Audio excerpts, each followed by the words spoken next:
Hello, everybody. This is Creepy Reads episode 2. Um, Yes. yeah. I've got Matt on Skype. He'll be reading a story later.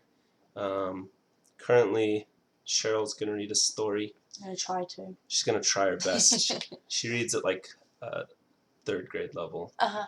Yeah, but I read good. don't read good. Okay.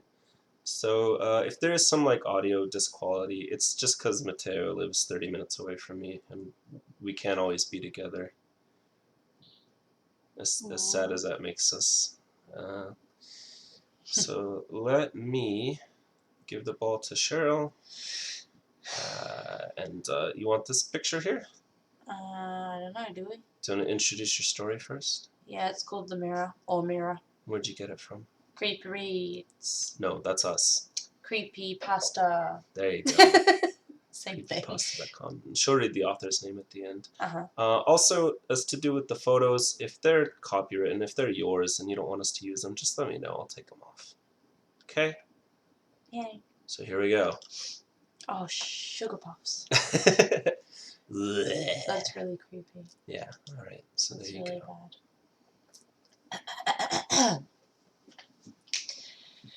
For as long as I can remember, I've had that mirror in my room. It was long and spanned over almost half the wall. Just a plain, simple mirror.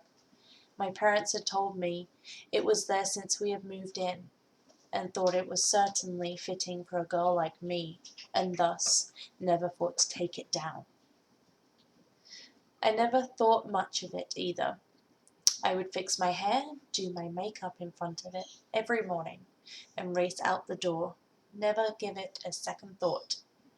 That is, until I decided I needed to move it to have a change of pace, by renovating my room a little.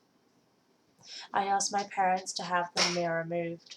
Agreeing, we had some men come round and pry the old mirror off the wall without chipping or damaging it, and had it propped on the wall of my walk-in wardrobe, in which it just barely fit. Satisfied after the change, I went about covering the wall with posters and postcards, now that the faint outline of where the mirror had once resided was hidden. The mirror was never thought of again. Dun, dun, dun. Until one night. Oh my goodness. It was probably about a week after I had moved the mirror. My parents were away on a business trip, and me and my 2 younger siblings had the house to ourselves. The day had gone well enough, and I had put the 2 to sleep. I lay in my bed, fast asleep. I wasn't the type to be woken easily. However, a feeling of unease washed over me as I slept.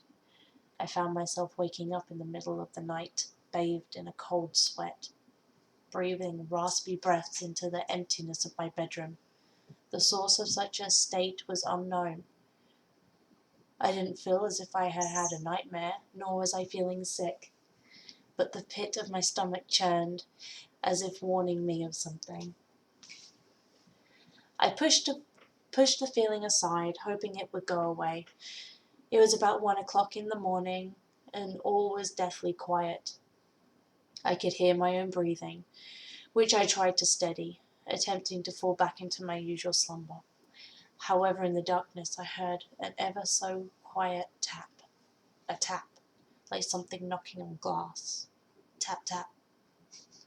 Should let Mateo do the sound effects. Okay, we can do that. I looked at the window. Nothing was stirring the bushes outside my bedroom that could cause such a sound, so I turned back to face the wall. Perhaps it was just my imagination, or maybe even mice. Since the silence was so deafening that I could hear a pin drop. Then I heard the sound again. 4 taps, loud and clear, cut through the silence. I paused, holding my breath, trying to listen for the source of the sound. Nothing. I held my breath for what felt like an eternity, yet the tapping had ceased. Exhausted, I convinced myself that it was lack of sleep causing me to overthink things, and so I shut my eyes and tried to sleep once again. Is he loading a gun? I know. My eyes flew open as the tapping bored through in the silence once again. I lay still, hoping it would cease as before. However, the rhythmic tapping continued gaining speed, faster and faster, faster and faster, until it was irritating as it was frightening. Now I was wide awake and knowing my siblings, it was probably one of them playing a sick joke on me. Fed up, I bolted upright, turned on the nightlight and shouted into the space that was my room, "Quit it!" The tapping stopped, and just as I was about to turn off my nightlight and resume again, The tapping stopped, and just as I was about to turn off my nightlight, it resumed again, the tapping escalating into a banging sound. I got up, profusely annoyed and irritated, searched for the source of the sound. It came from my wardrobe. I never doubted once that my siblings wouldn't hide in there, waiting for me to freak out. Stomping up to the wardrobe, I flung the door open in a rage. There was no sign of my siblings. No one. The pounding had stopped. However, there was a red handprint dribbling down the face of the mirror, fresh, as if only made seconds ago. I walked up to the mirror, reaching out to touch the stain, only to be greeted by a loud bang. My heart skipped a beat at the sight. A creature, what I could make out from the dim illumination. It must have been a freaking... Okay. The dim illumination of my nightlight.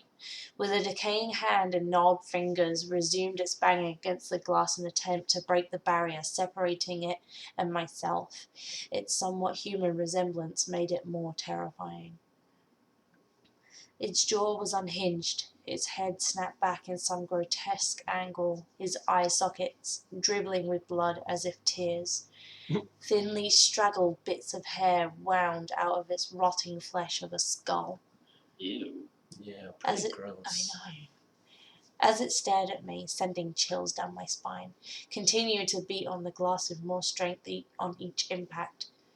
My eyes were fixed. I couldn't move. With raspy breaths and gaping sockets locked on to me, so hungry, so desperate. The banging was so intense that the mirror began to shake and suddenly dipped forwards. Ooh. A loud crash as the mirror shattered into a million pieces on the hard wooden floor. The spell of fear was broken, and I regained control of my body. All I can say is that the sound that came after I could not describe. A scream, a cry, a wail that made my heart leap out of my mouth as I threw the bedroom door open and sprinted up the corridor, hurling myself into the bathroom and locking the door. I shivered in the dark, waiting for the sound of a body sliding against broken glass, waiting for it to come and get me, waiting for the long nails to scrape against the door. Holding back sobs, I curled up into a ball against the wall, praying. It had probably been about an hour, which to me seemed like days. All I could hear was silence. Finally, I felt my heartbeat returning to normal as my breaths pacing out slowly.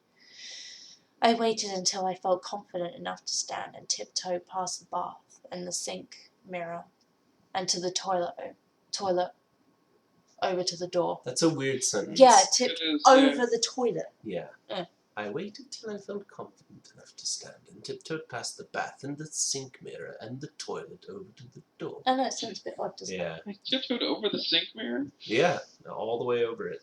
it? I'd like to see a bathroom. Now read this next sentence without chuckling, Sheryl. Slowly, I twisted the knob, but it didn't open.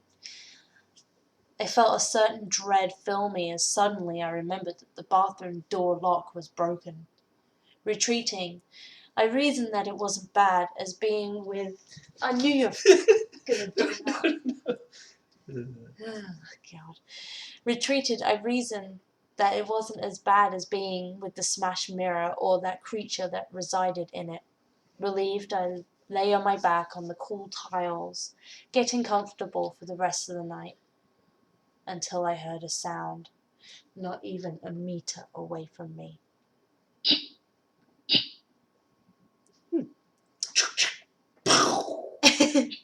Yeah, that was kind of interesting. Like it sounded like I was loading a gun, and then bang! Yeah. That would be kind of a nice getaway for her, I think. Credit to Leo 22334455. There you go. Good job. Yay! Yeah. I only messed it up like 10 times. No, you messed it up as often as it needed to be messed Let's up. get rid of that picture, it's awful.